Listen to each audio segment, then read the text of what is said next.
지훈아, 할머니가 간다. 조금만 기다려라. 웃기는 소리 하지 마세요.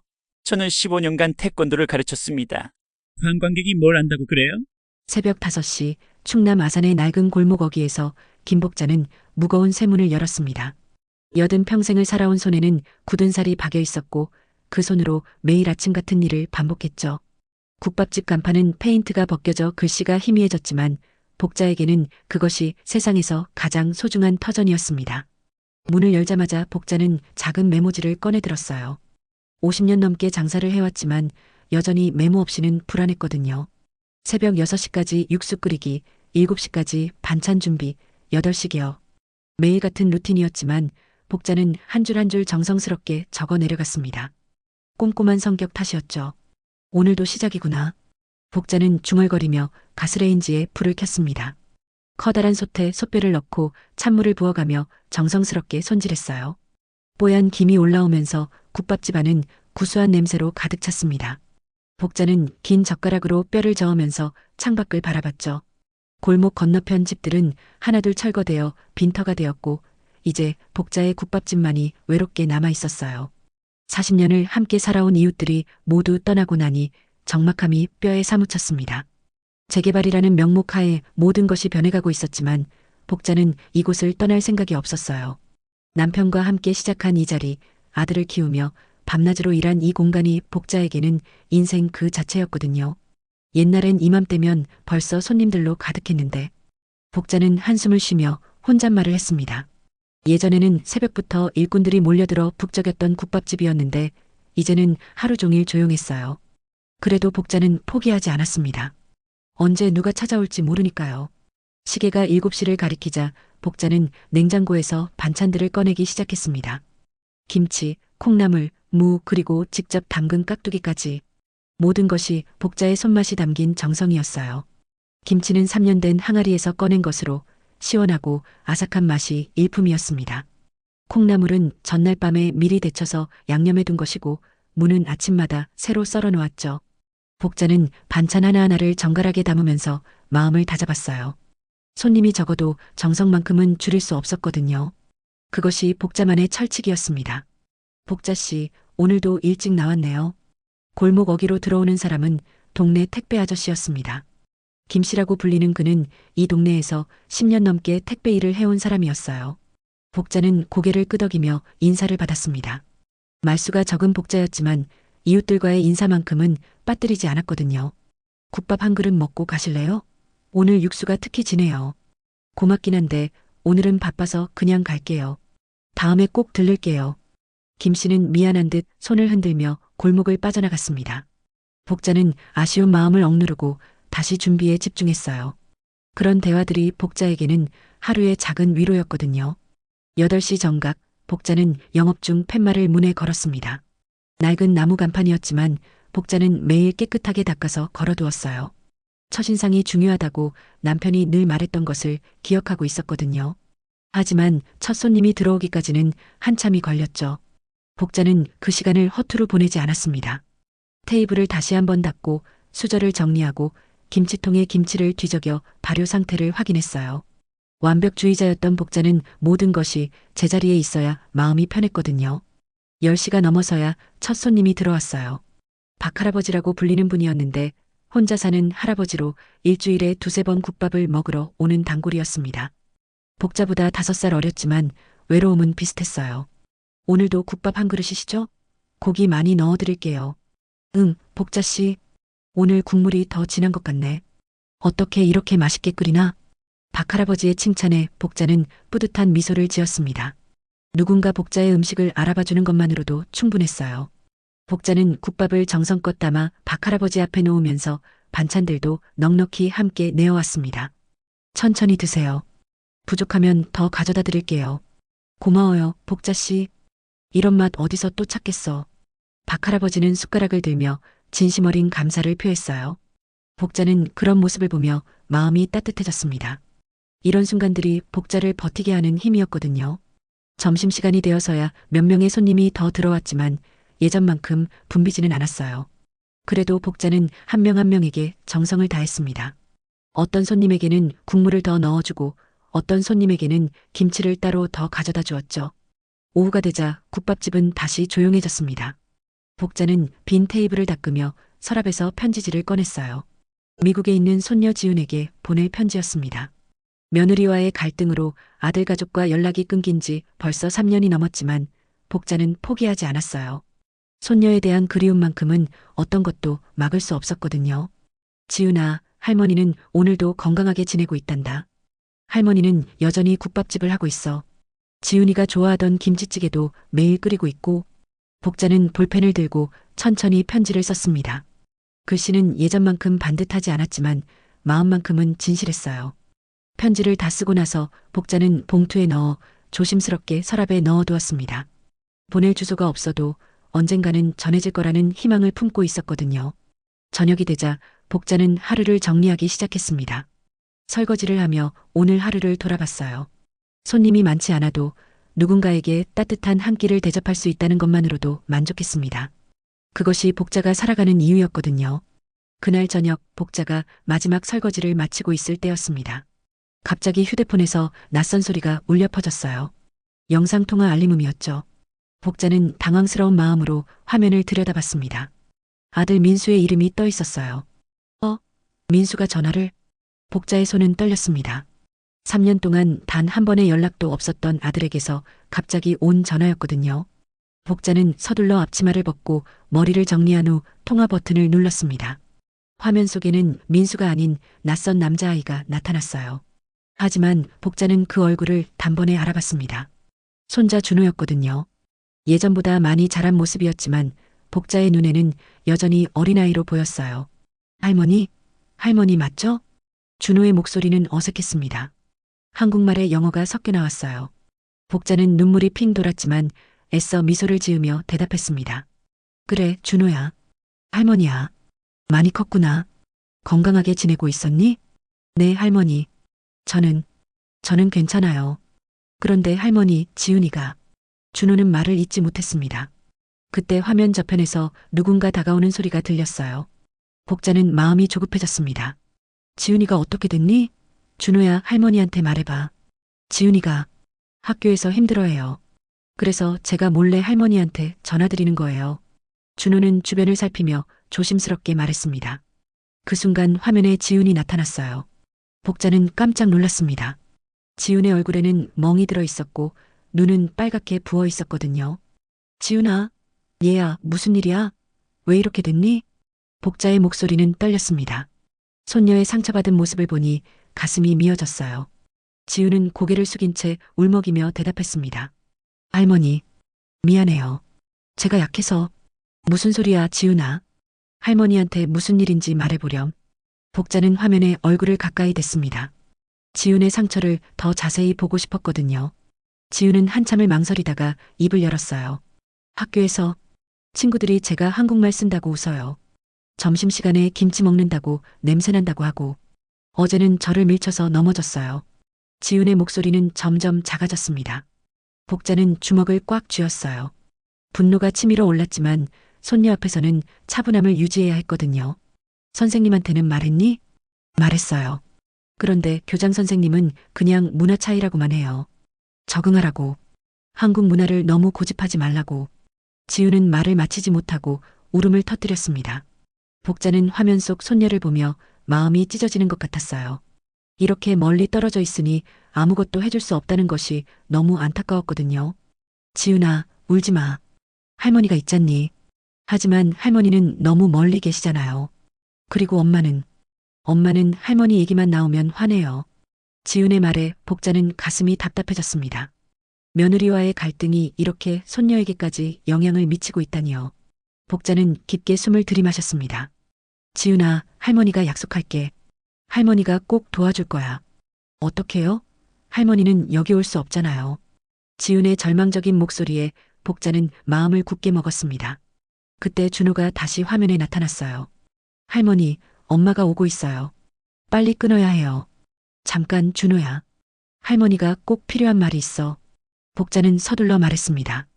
지훈이 다시 화면에 얼굴을 가까이 댔어요. 지훈아, 할머니 말 잘 들어. 너는 부끄러워할 필요 없어. 한국 사람인 게 자랑스러운 일이야. 할머니가 꼭 증명해 줄게. 하지만 할머니, 약속해, 지훈아. 할머니를 믿어. 그때 화면 너머로 여자 목소리가 들렸습니다.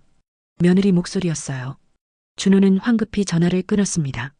복자는 꺼진 화면을 한참 바라보며 서 있었어요. 복자는 천천히 휴대폰을 내려놓고 안방으로 걸어갔습니다. 침대 밑에서 오래된 여행 가방을 꺼냈어요. 먼지가 수북이 쌓인 가방이었지만 복자에게는 특별한 의미가 있는 물건이었거든요. 가방을 열자 하얀 도복이 나타났습니다. 45년 전 복자가 태권도 선수였을 때 입던 도복이었어요. 복자는 도복을 조심스럽게 꺼내 들었습니다. 세월이 지나 약간 누렇게 변했지만 여전히 깔끔했어요. 이제 때가 온 것 같구나. 복자는 도복을 가슴에 안고 중얼거렸습니다. 그 순간 복자의 눈에는 결심이 서려 있었어요. 손녀를 위해서라면 무엇이든 할 수 있다는 의지가 말이죠. 복자는 서둘러 컴퓨터 앞에 앉았습니다. 인터넷으로 미국행 비행기 표를 알아보기 시작했어요. 70년 인생에서 해외여행은 한 번도 해본 적이 없었지만 이번만큼은 달랐습니다. 손녀가 복자를 필요로 하고 있었거든요. 로스앤젤레스? 여기가 맞나? 복자는 서툰 손놀림으로 키보드를 두드렸습니다.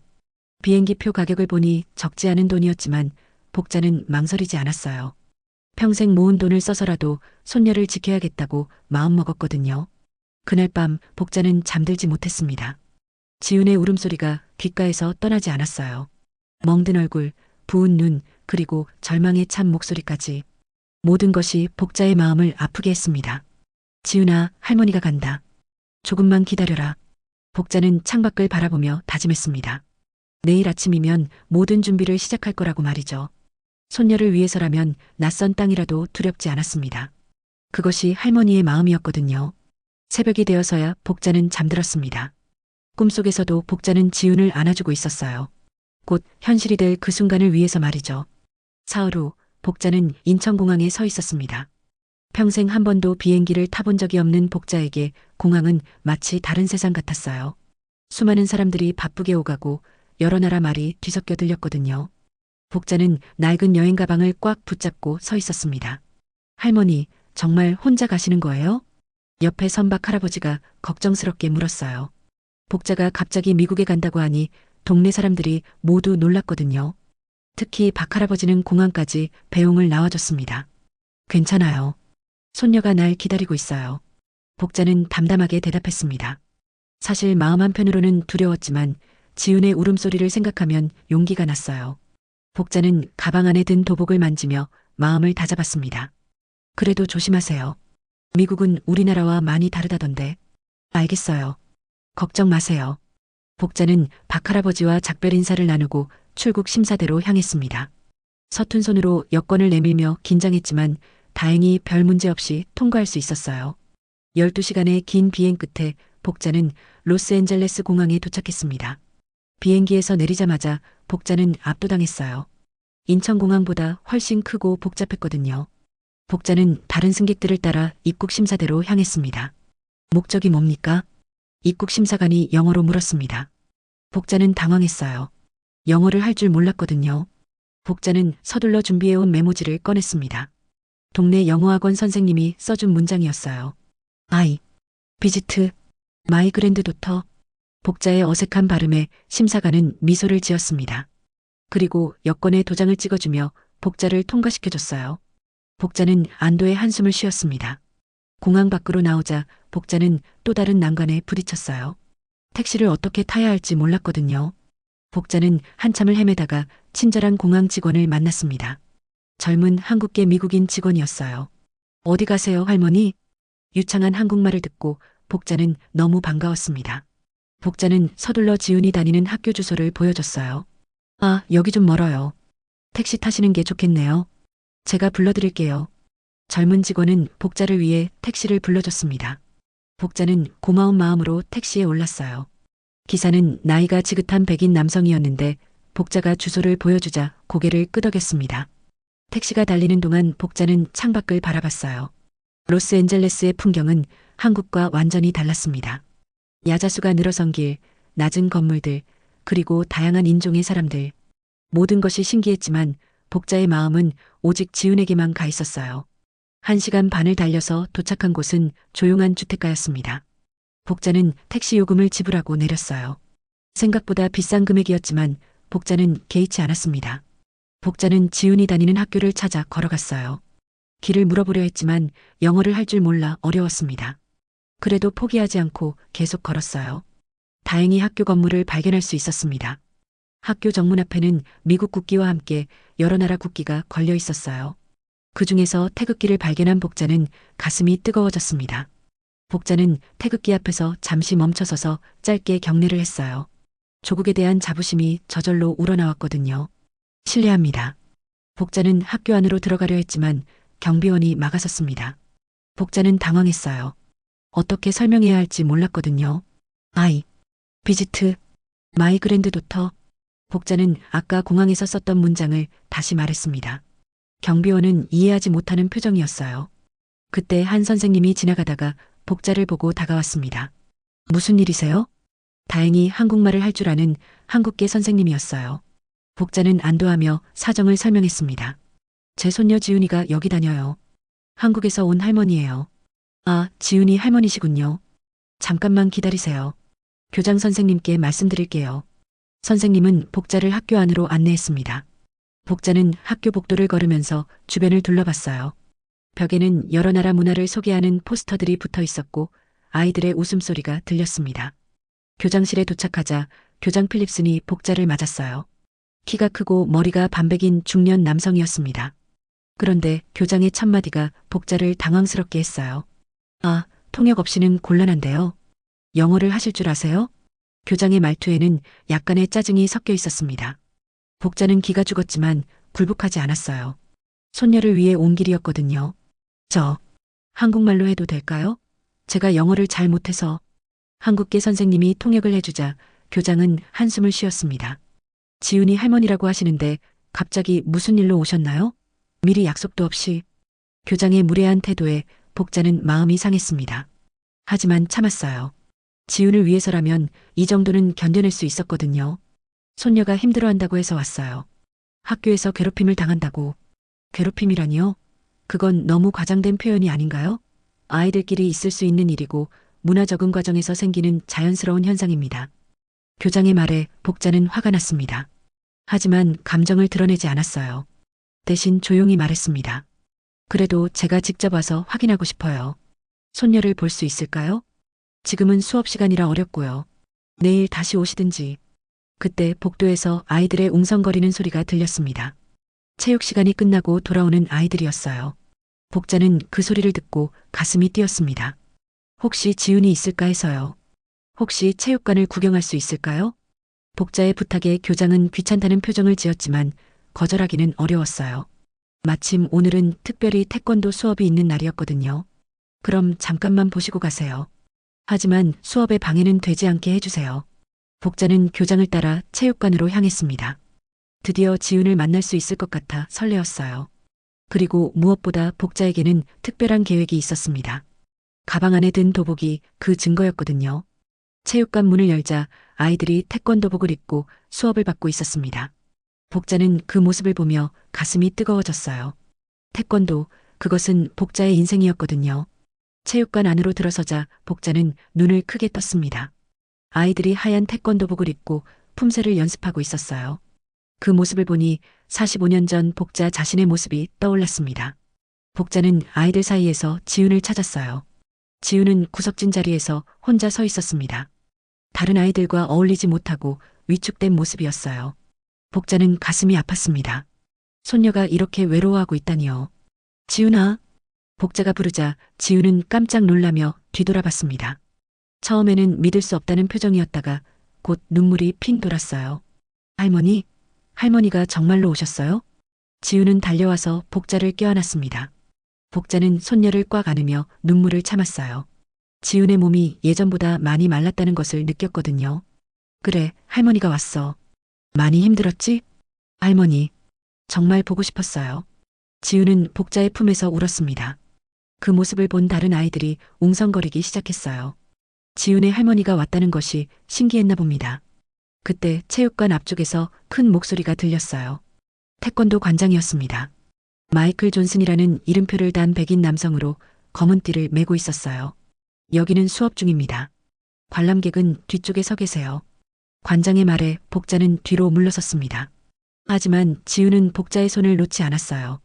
복자는 지훈의 손을 꽉 잡으며 수업을 지켜봤습니다. 관장은 아이들에게 태극 일장을 가르치고 있었어요.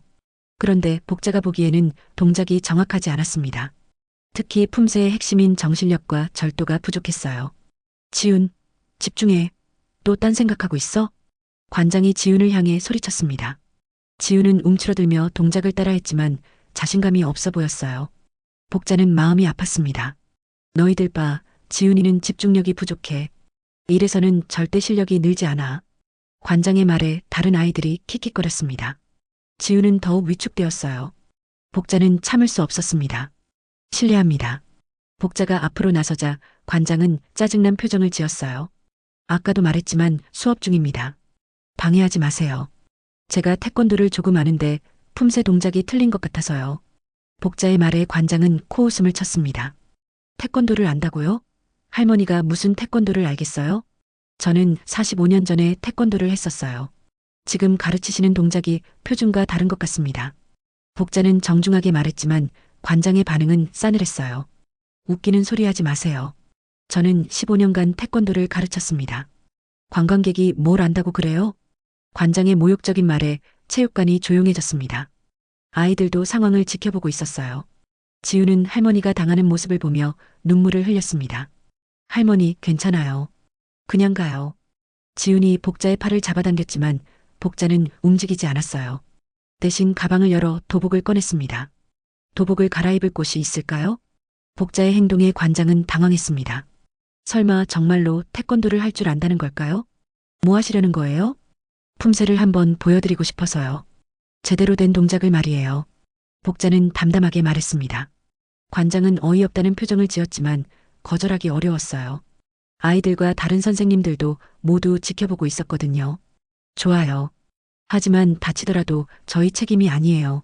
복자는 탈의실에서 도복으로 갈아입었습니다. 45년 만에 입는 도복이었지만 여전히 몸에 잘 맞았어요. 복자는 거울을 보며 깊게 숨을 들이마셨습니다. 이제 시작이구나. 복자가 도복을 입고 체육관으로 나오자 모든 사람들이 놀랐습니다. 도복을 입은 복자는 완전히 다른 사람 같았어요. 등이 곧게 펴지고 눈빛이 예리해졌거든요. 태극 6장을 해보겠습니다. 복자는 체육관 가운데로 걸어나갔습니다. 그리고 준비 자세를 취했어요. 관장은 비웃으며 팔짱을 꼈습니다. 태극 6장이요? 고급 품새인데 할 수 있을까요? 하지만 복자가 동작을 시작하자 관장의 표정이 변했습니다. 복자의 품새는 완벽했어요. 한치의 오차도 없이 정확한 동작, 강약 조절, 그리고 숨쉬기까지 모든 것이 교과서적이었습니다. 체육관 전체가 숨을 멈추고 복자의 품새를 지켜봤어요. 아이들의 입은 벌어져 있었고 선생님들도 경탄하는 표정이었습니다. 특히 지우는 할머니의 모습을 보며 눈을 반짝였어요. 복자는 마지막 동작까지 완벽하게 마쳤습니다. 그리고 정중하게 경례를 했어요. 잠시 정적이 흐른 후 아이들이 박수를 터뜨렸습니다. 와, 대단해요. 정말 멋있어요. 관장은 당황한 표정으로 복자를 바라봤습니다. 자신의 15년 경력이 무색해질 정도로 완벽한 품새였거든요. 이건 국가대표급인데. 관장은 믿을 수 없다는 듯 중얼거렸습니다. 복자는 차분하게 대답했어요. 태권도는 몸으로 하는 것이 아니라 마음으로 하는 거예요. 아이들에게 그걸 가르쳐 주셔야죠.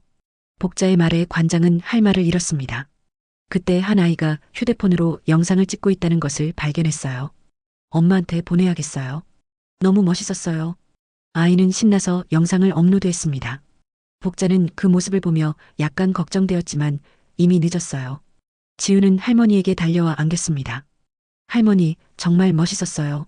할머니가 이렇게 태권도를 잘하시는 줄 몰랐어요. 지훈아, 이제 알겠지? 우리 한국 사람이라는 게 얼마나 자랑스러운 일인지 말이야. 복자는 지훈을 안으며 말했습니다. 그 순간 복자의 마음속에는 확신이 들었어요. 이제 지훈도 자신감을 찾을 수 있을 거라는 확신 말이죠. 하지만 복자는 아직 몰랐습니다.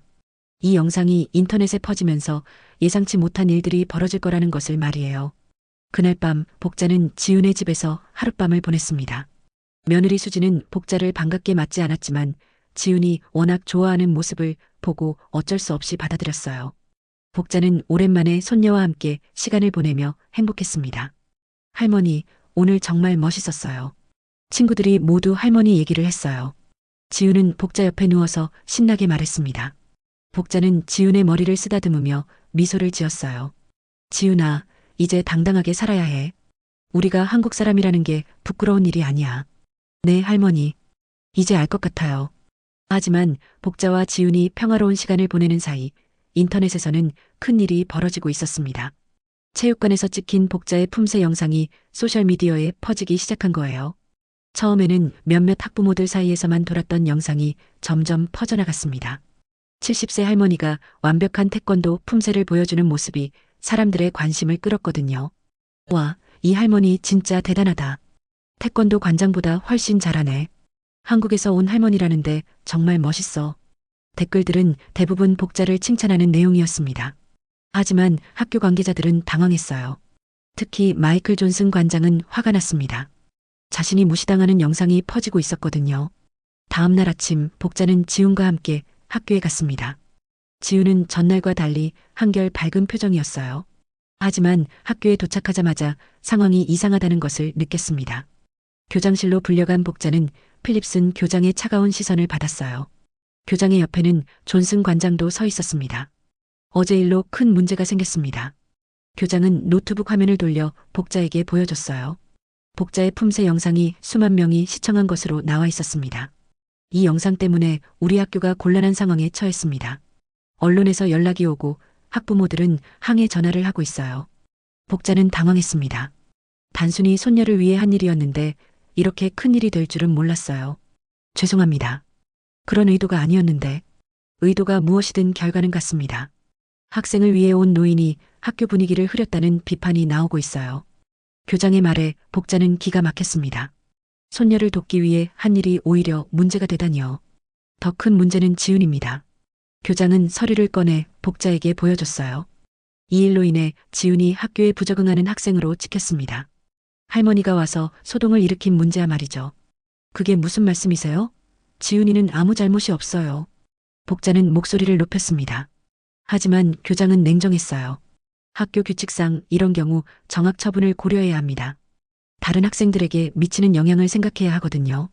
정학이요? 지훈이가 뭘 잘못했다고요? 복자는 믿을 수 없었습니다. 손녀를 지키려다가 오히려 더 큰 위기에 빠뜨린 거였어요. 할머니께서 조용히 돌아가시면 이 문제는 없던 일로 하겠습니다. 하지만 계속 이런 식으로 나오시면 지훈이에게 불이익이 갈 수밖에 없어요. 교장의 협박에 복자는 무너질 것 같았습니다. 선의로 한 일이 이렇게 변질되다니요. 복자는 가슴이 답답해졌어요. 할머니, 괜찮으세요? 지훈이 달려와서 복자를 부축했습니다. 복자는 숨이 가빠지면서 어지러움을 느꼈어요. 할머니, 복자는 그 자리에서 쓰러졌습니다. 지훈의 비명소리가 교장실에 울려 퍼졌어요. 구급차가 와서 복자를 병원으로 옮겼습니다. 지훈은 울면서 구급차를 따라갔어요. 수진도 급히 병원으로 달려왔습니다. 의사 선생님, 우리 할머니 괜찮아요? 응급실에서 나온 의사는 진정시키며 말했습니다. 다행히 큰 문제는 없어요. 스트레스와 피로가 겹쳐서 쓰러진 것 같습니다. 충분히 쉬시면 괜찮을 거예요. 복자는 병실에서 깨어났습니다. 옆에는 지훈과 수진이 앉아 있었어요. 할머니, 정말 죄송해요. 저 때문에. 지훈은 울면서 사과했습니다. 복자는 지훈의 손을 잡았어요. 지훈아, 내 잘못이 아니야. 할머니가 성급했구나. 그때 간호사가 들어와서 복자에게 서류를 건넸습니다. 입원 수속을 위해 신분 확인을 해야 해요. 여권을 확인하겠습니다. 간호사는 복자의 여권을 보더니 깜짝 놀랐어요. 그리고는 컴퓨터로 무언가를 검색하기 시작했습니다. 잠깐만요. 이거 맞나요? 간호사는 화면을 보며 놀란 표정을 지었어요. 거기에는 복자의 과거 기록이 떠 있었습니다. 1974년 베를린 세계선수권 태권도 금메달리스트 김복자? 간호사의 말에 지훈과 수진은 깜짝 놀랐습니다. 할머니가 금메달리스트였어요? 그게 정말이에요? 복자는 고개를 돌렸습니다. 오랫동안 숨겨왔던 과거가 드러난 거였어요. 옛날 일이야. 이제는 중요하지 않아. 하지만 간호사는 신기해하며 계속 화면을 봤습니다. 와, 정말 대단하세요. 한국 태권도 역사에 남을 분이시네요. 그 순간 복자의 마음속에서는 복잡한 감정이 일었습니다. 자랑스러웠던 과거와 현재의 무력함 사이에서 갈등하고 있었어요.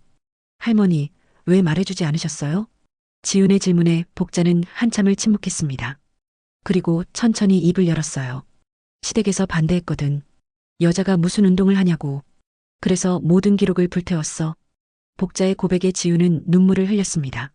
할머니가 이런 아픈 과거를 가지고 있었다니요. 하지만 이제는 달라. 내 손녀는 나처럼 억울하게 살아선 안 돼. 복자는 지훈의 손을 꽉 잡으며 다짐했습니다. 이번만큼은 절대 물러서지 않겠다고 말이에요. 병실 창밖으로는 저녁 노을이 지고 있었습니다.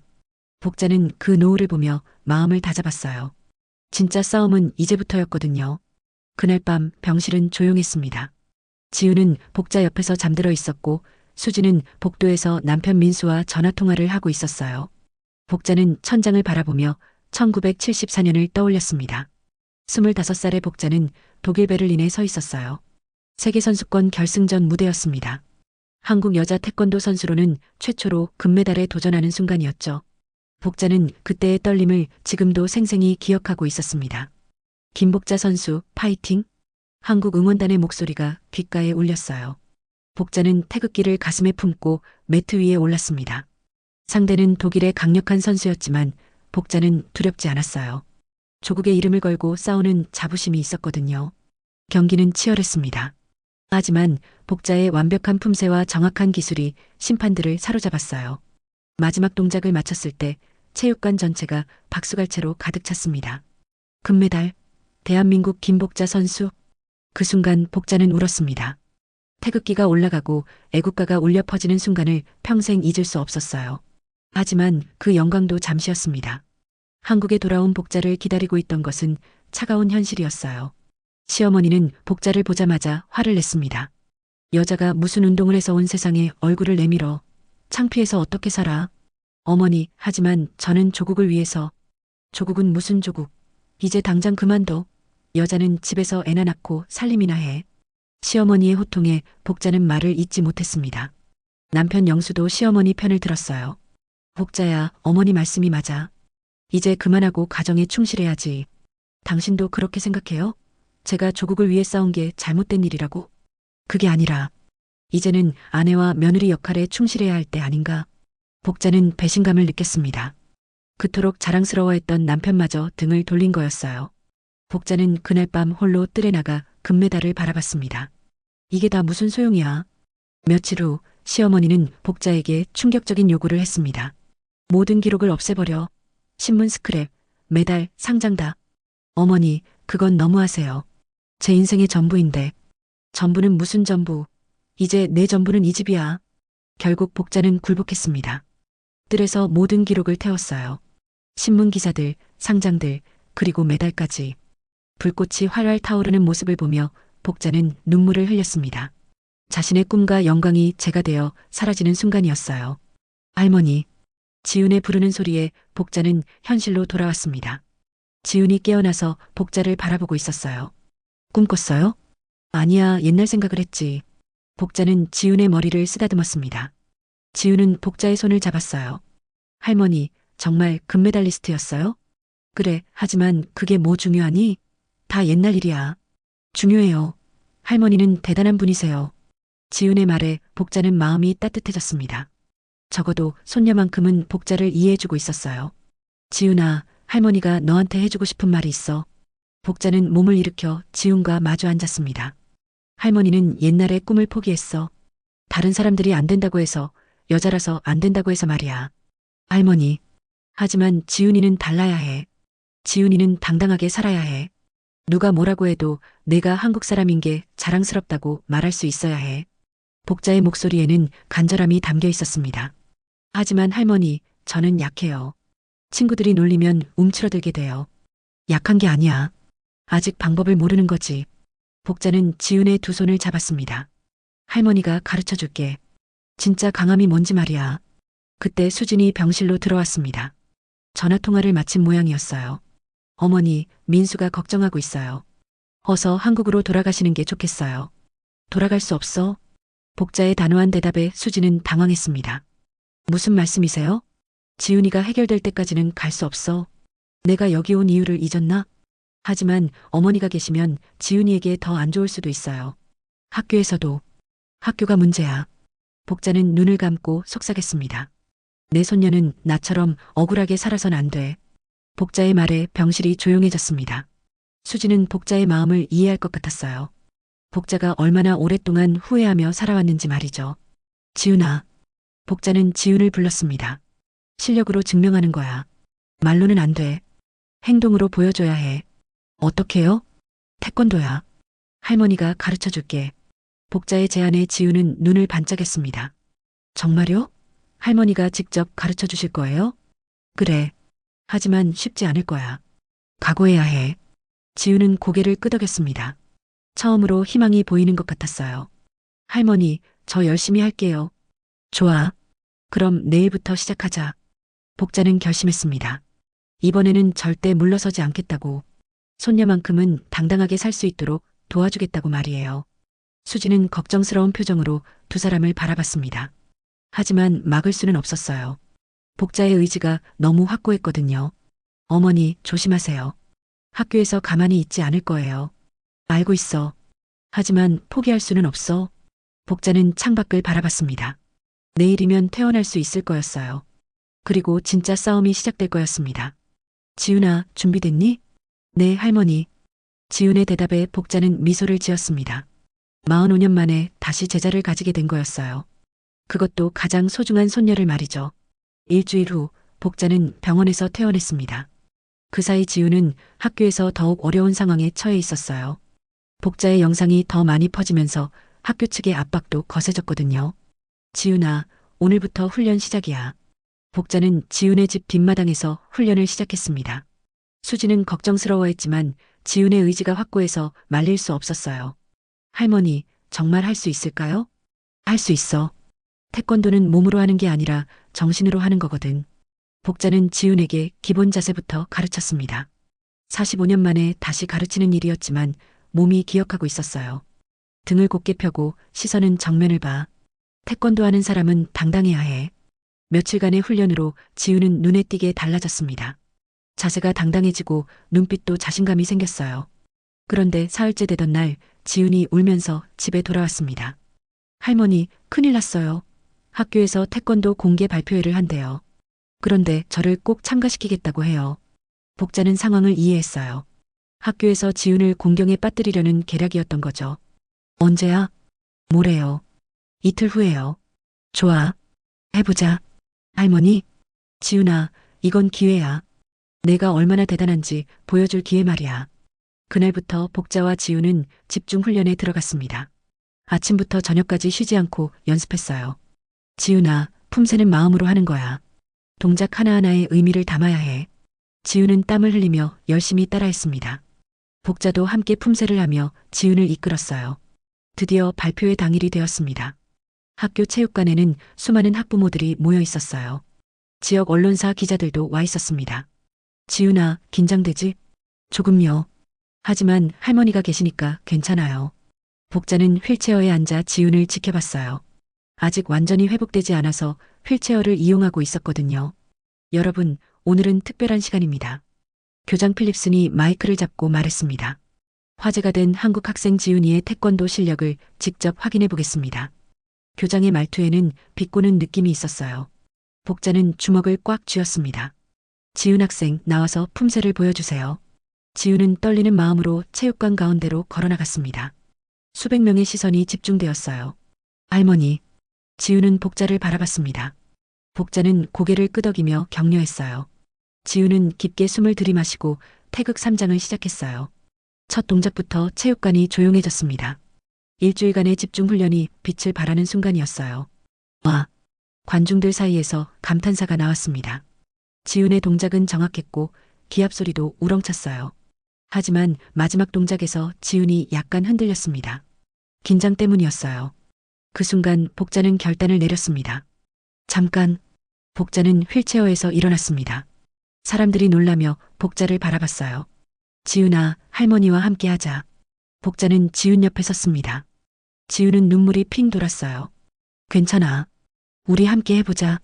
복자와 지우는 나란히 서서 품새를 시작했습니다. 할머니와 손녀가 함께하는 품새였어요. 체육관은 완전히 조용해졌습니다. 복자와 지훈의 동작은 완벽하게 맞아떨어졌어요. 마치 하나의 몸처럼 움직였습니다. 마지막 동작을 마치고 두 사람이 경례를 하자 체육관 전체가 우레와 같은 박수로 가득 찼습니다. 브라보, 원더풀. 외국인들도 일어서서 박수를 쳤습니다. 교장 필립스는 당황한 표정으로 서 있었어요. 그때 한 기자가 마이크를 들고 나왔습니다. 혹시 1974년 베를린 세계선수권 금메달리스트 김복자 선수 맞습니까? 기자의 질문에 체육관이 또 한 번 술렁였습니다. 복자는 고개를 끄덕였어요. 와, 관중들이 다시 환호했습니다. 진짜 챔피언이 자신들 앞에 서 있었던 거예요. 오늘 이 자리에 나온 이유를 말씀해 주실 수 있나요? 복자는 마이크를 받아들었습니다. 제 손녀가 한국 사람이라는 이유로 괴롭힘을 당했습니다. 저는 그것이 잘못되었다는 것을 보여주고 싶었어요. 우리는 서로 다르지만 그 다름이 틀린 것은 아닙니다. 복자의 말이 끝나자 더욱 뜨거운 박수가 터져 나왔습니다. 교장 필립스는 어쩔 수 없이 앞으로 나왔습니다. 김복자 선생님, 그리고 지훈 학생에게 사과드립니다. 앞으로 이런 일이 없도록 하겠습니다. 교장의 공개 사과에 관중들은 또 한 번 박수를 쳤습니다. 복자는 지훈을 안으며 눈물을 흘렸어요. 지훈아, 이제 당당하게 살 수 있어. 네, 할머니. 고마워요. 그날의 영상은 전 세계로 퍼져나갔습니다. 할머니와 손녀의 감동적인 이야기가 수많은 사람들의 마음을 울렸어요. 복자의 금메달 수상 기록도 미국 태권도협회 공식 홈페이지에 등록되었습니다. 한 달 후 복자는 인천공항에 내렸습니다. 미국에서의 모든 일이 마무리된 후였어요. 지우는 학교에서 완전히 달라진 대우를 받고 있었고 친구들도 하나둘 생겨나기 시작했습니다. 복자는 안심하고 한국으로 돌아올 수 있었어요. 할머니, 정말 가시는 거예요? 지우는 공항에서 복자와 작별하며 눈물을 흘렸습니다. 복자도 마음이 아팠지만 이제 지우는 혼자서도 충분히 잘 해낼 수 있을 거라고 믿었어요. 지우나, 할머니가 없어도 당당하게 살아야 해. 약속했지? 네, 할머니.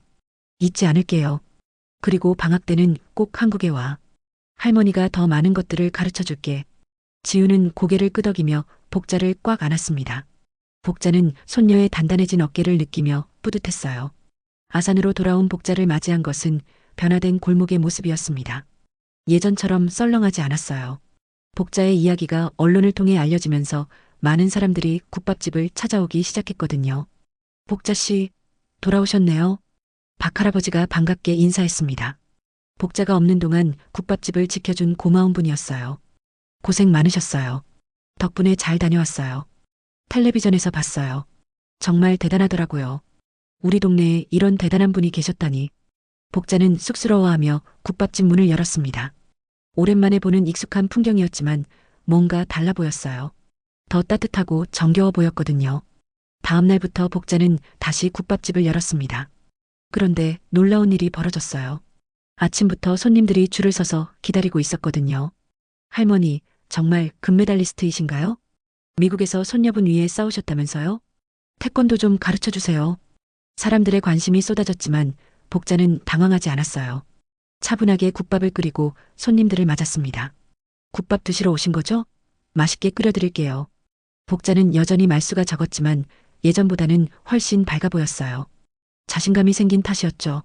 며칠 후 동네 청년회에서 복자를 찾아왔습니다. 할머니, 우리 동네 아이들한테 태권도 좀 가르쳐 주실 수 있을까요? 태권도요? 네, 요즘 아이들이 게임만 하고 운동을 안 해서 걱정이에요. 할머니같이 훌륭한 분이 가르쳐 주시면 좋을 것 같아서요. 복자는 고민했습니다. 45년 만에 다시 태권도를 가르치는 일이었거든요. 아이들이 정말 배우고 싶어 하나요? 네, 할머니 영상 보고 다들 신기해해요. 복자는 마침내 고개를 끄덕였습니다. 그럼 한번 해볼까요? 일주일 후 국밥집 옆 빈 공터에 작은 간판이 세워졌습니다. 복자 태권도 교실이라고 적힌 소박한 간판이었어요. 복자는 오후 시간을 이용해 동네 아이들에게 태권도를 가르치기 시작했습니다. 태권도는 남을 이기기 위한 게 아니야. 자신을 이기기 위한 거란다. 복자는 아이들에게 말했습니다. 10명 남짓한 아이들이 복자의 말을 진지하게 들었어요. 할머니, 저도 지훈이처럼 강해질 수 있어요? 한 아이가 물었습니다. 복자는 미소를 지으며 대답했어요. 물론이지. 하지만 가장 중요한 건 마음가짐이야. 가장 강한 무기는 품격이란다. 아이들은 복자의 가르침을 열심히 따랐습니다. 복자도 아이들을 가르치면서 새로운 활력을 얻었어요. 2달 후 복자에게 특별한 손님이 찾아왔습니다. 지훈이었어요. 여름방학을 맞아 한국에 온 거였습니다. 할머니, 지훈은 달려와서 복자를 안았습니다. 예전보다 훨씬 밝고 자신감 넘치는 모습이었어요. 많이 컸구나. 학교는 어때? 완전히 달라졌어요. 이젠 친구들이 제 한국 문화를 신기해해요. 김치도 나눠 먹고 태권도도 가르쳐줘요. 지훈의 밝은 모습을 보며 복자는 가슴이 뿌듯했습니다. 할머니, 저도 동네 아이들이랑 함께 연습할 수 있을까요? 물론이지. 지훈은 복자의 태권도 교실에 합류했습니다. 동네 아이들은 미국에서 온 지훈을 신기해했고 지훈은 자신의 경험을 아이들과 나누었어요. 처음엔 무서웠어요. 하지만 할머니가 가르쳐 주신 대로 당당하게 했더니 친구들이 인정해 주더라고요. 아이들은 지훈의 이야기를 듣고 눈을 반짝였습니다. 어느 저녁 복자는 오랜만에 편지를 썼습니다. 이번에는 보낼 주소가 있는 편지였어요. 지훈아, 할머니는 이제야 깨달았단다. 꿈을 포기하는 게 아니라 꿈을 이어가는 거였구나. 할머니의 꿈은 지훈이를 통해 그리고 이 아이들을 통해 계속되고 있어. 복자는 편지를 쓰다가 잠시 멈춰서 창밖을 바라봤습니다. 태권도 교실에서는 아이들이 열심히 연습하고 있었어요. 지훈도 그 사이에서 함께 웃고 있었습니다. 할머니, 편지 누가 받는 거예요? 지훈이 다가와서 물었습니다. 미래의 나에게 쓰는 거야. 미래의 할머니요? 아니야. 미래의 모든 할머니들에게. 꿈을 포기하지 말라고 손자, 손녀들에게 당당함을 물려주라고. 복자는 편지를 마저 썼습니다. 이젠 나도 누군가의 자랑이 되어도 되겠지? 편지의 마지막 문장을 쓰고 나서 복자는 미소를 지었습니다. 창밖에서는 아이들의 우렁찬 기합 소리가 들려왔어요. 그 소리는 희망의 소리였습니다. 복자는 편지를 접어서 서랍에 넣지 않았습니다. 대신 액자에 넣어서 태권도 교실벽에 걸었어요. 누구나 볼 수 있도록 말이죠. 해가 지면서 골목에는 따뜻한 불빛이 켜졌습니다. 국밥집과 태권도 교실, 그리고 복자와 아이들의 웃음소리가 어우러져 아름다운 하루를 마무리했어요. 복자는 지훈의 손을 잡고 집으로 향했습니다. 내일도 새로운 하루가 시작될 테니까요. 꿈과 희망이 가득한 하루가 말이에요.